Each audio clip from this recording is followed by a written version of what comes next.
तो hello guys, क्या हाल चाल। तो आ चुका हूँ एक और वीडियो लेके जिसमें आपको बहुत ही अच्छा सीजी सॉन्ग मिलेगा। और हाँ, मेरे चैनल पर नए हो तो चैनल को सब्सक्राइब करो और बेल आइकन को दबा ताकि मेरे नई वीडियो की नोटिफिकेशन सबसे पहले आपको मिलते रहे।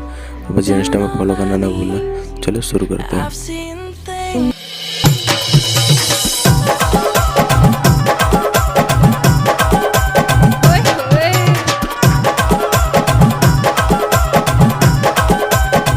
प्रमोद बंदी थोड़ा खुदरा वाले।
प्रमोद बंदी थोड़ा खुदरा वाले।